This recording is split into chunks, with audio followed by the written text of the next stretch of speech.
My mom blamed me for my stepsister's accident.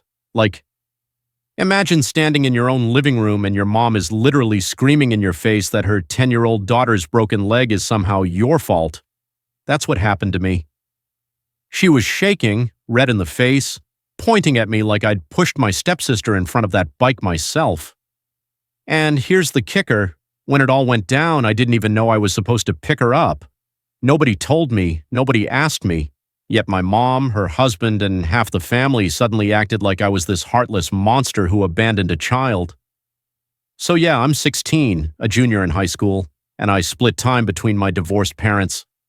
1 week at Dad's, 1 week at Mom's. Dad's single, chill, and respects my space.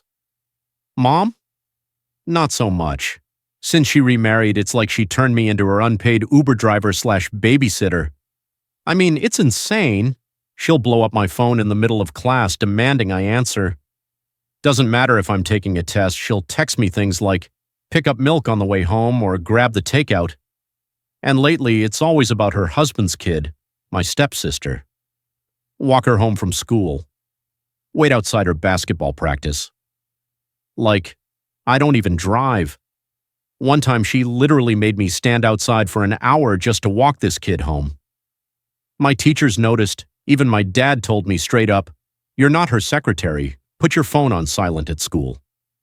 So I did. Mom hated it. She even called my school once, called, demanding they make me answer her texts during class. The office staff thought it was a prank call. Fast forward to the week of the accident. I had after-school activities, phone on silent just like always. By the time I checked it, I saw this string of texts from Mom. Pick up your sister.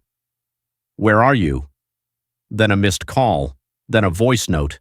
I press play and hear her screaming, "She got hit by a bike. She's in the hospital. This is your fault." My stomach dropped. I rushed home, but when I got there, the house was empty. Nobody. Just me sitting at the kitchen table with my homework, waiting for whatever explosion was about to hit. And trust me, it came. Hours later, Mom storms in, furious, saying my stepsister walked home alone, didn't pay attention, and got run over. She broke her leg. And apparently, I'm the villain of the story. But here's the thing. I never agreed to pick her up that day. So here's the background my mom conveniently forgets whenever she calls me a selfish brat. My parents split when I was a kid. Custody's 50-50. 1 week with Dad, 1 week with Mom. Dad and I, we get along great. He's the kind of guy who tells me, school comes first, don't let adults dump their responsibilities on you. Mom is different. Ever since she remarried, it's like I'm not her son anymore. I'm just a built-in babysitter for her husband's 10-year-old daughter. Suddenly, I'm the one expected to carry groceries, pick up takeout, and play bodyguard for a kid I barely know. And it's not like she asks me in advance. She just throws it at me last minute like it's no big deal. I'll be halfway through algebra and suddenly my phone lights up. Take her to practice. Or be outside at 5, she needs a ride home. Like, ride home where? On my back? I don't even drive. It's exhausting. And I swear my mom thinks I'm overreacting because family helps family. But here's the difference. Helping is when I choose to. This is parentification. I'm 16. I didn't sign up to raise her kid. One time she demanded I leave school right at dismissal, sprint across town, and wait outside my stepsister's basketball gym, just standing there for an hour until practice ended, because apparently that's what older brothers do. I felt like some unpaid security guard. My friends even started making jokes. "Bro, when do you clock out?" Dad got furious when he heard. He sat me down and said, "You're not her chauffeur, and you're not her second parent. You're a teenager. You're allowed to have a life." That's when he told me to start silencing my phone. My teachers agreed, because it wasn't just messing with my grades, it was stressing me out. Mom, of course, lost her mind over that. She even called the school once, demanding they pull me out of class to respond to her texts. I'm not kidding. The secretary later told me she thought it was a prank because who does that? And yet this was the pattern leading up to the accident. I stopped answering during school because I needed peace. She kept pushing more and more responsibilities on me, and every fight ended the same way, with her saying, "This is what family does." But family isn't supposed to mean sacrificing your own education and sanity so the actual adults don't have to do their jobs, right? And that week, all of this came crashing down in the ugliest way possible. That day in April started out normal. I had after-school stuff, club meeting, group project, the usual, and like always, my phone was on silent. I didn't want to spend the whole afternoon stressing about Mom's endless demands. By the time I finally checked, my screen was flooded. Texts, "Pick her up."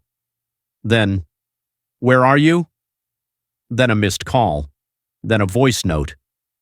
I tapped play. My mom's voice blasted out, high-pitched, panicked, screaming, "She's in the hospital. She got hit by a bike. This is your fault, do you hear me? Your fault." I just froze. My heart was pounding. Like, what? How is this on me? I never agreed to pick her up. Nobody told me in advance. And suddenly I'm supposed to feel like I committed a crime because I didn't answer texts while I was literally still in school? I rushed home trying to piece it together. Maybe there was a misunderstanding. Maybe she was just upset. But when I got there, the house was empty, dead quiet. I sat at the kitchen table staring at my homework, waiting for them to come back. Hours later, the door slammed open. Mom stormed in with fire in her eyes. Behind her was her husband, glaring at me like I'd just run over his daughter myself. She didn't even take her coat off. She just unloaded. She had to walk home alone because you couldn't be bothered. She wasn't paying attention. She crossed the street and a cyclist hit her. She broke her leg and it's going to take months, maybe years, to recover. And you sit here doing homework like you don't even care.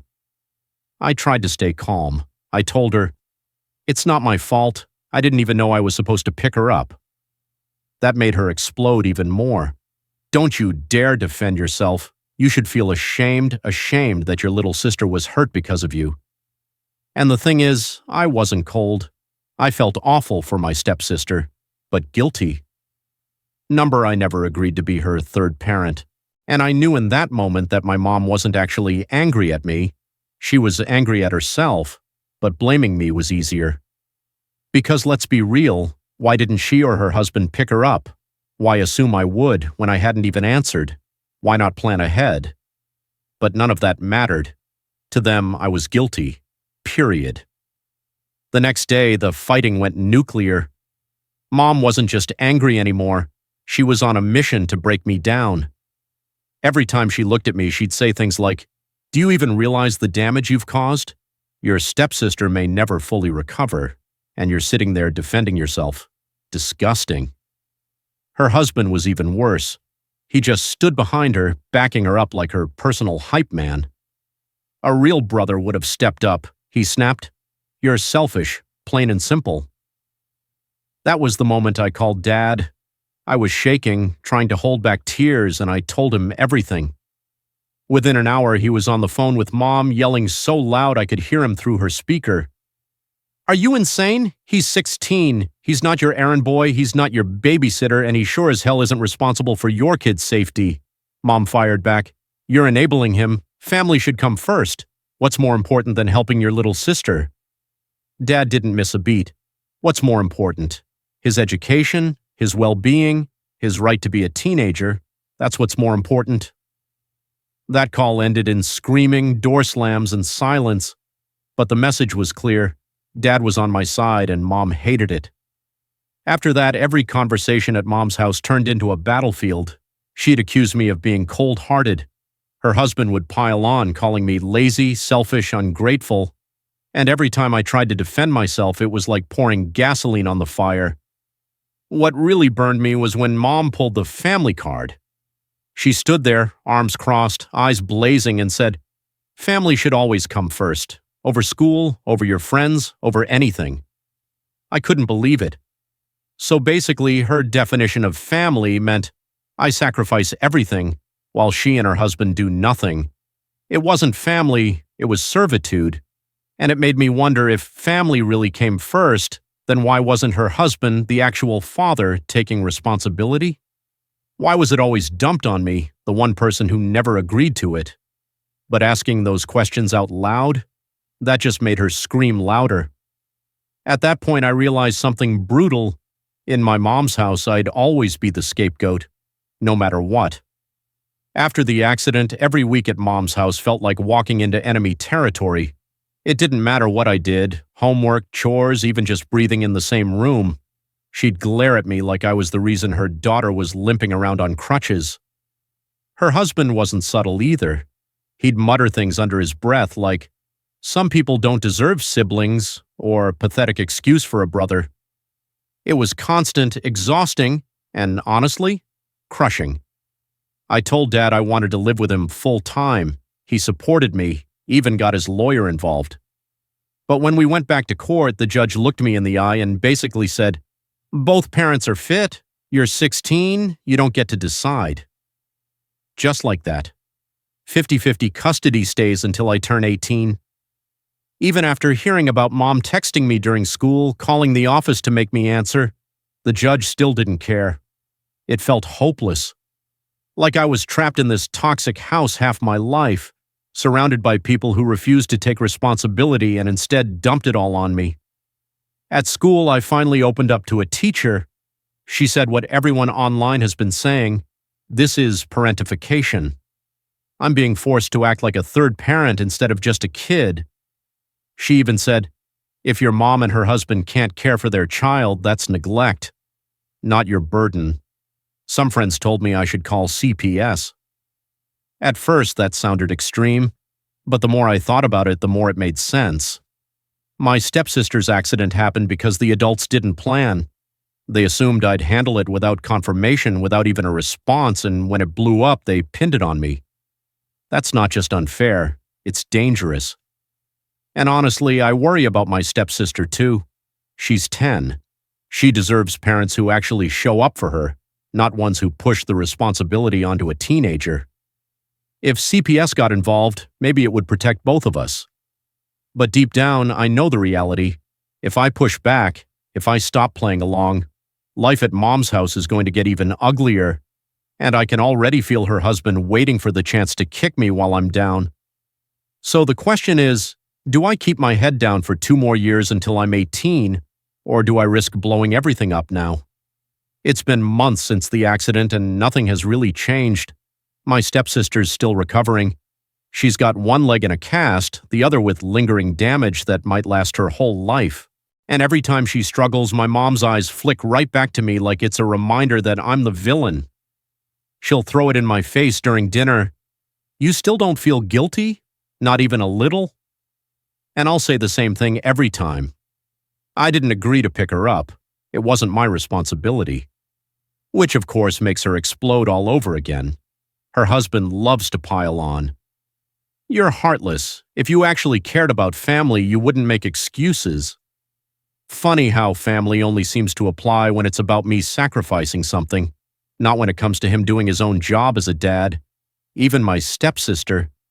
She doesn't blame me, but she looks at me differently now, like she's not sure whether to trust me, and that hurts because I never wanted her to get hurt.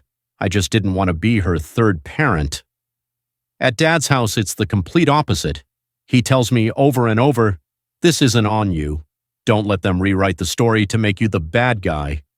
He even said if Mom keeps pushing, he'll take her back to court with this incident as proof she can't handle custody, but the damage is done. My mom's house doesn't feel like home anymore.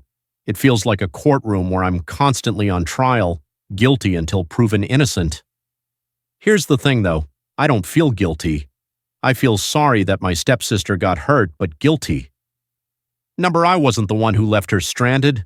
I wasn't the one who ignored safety.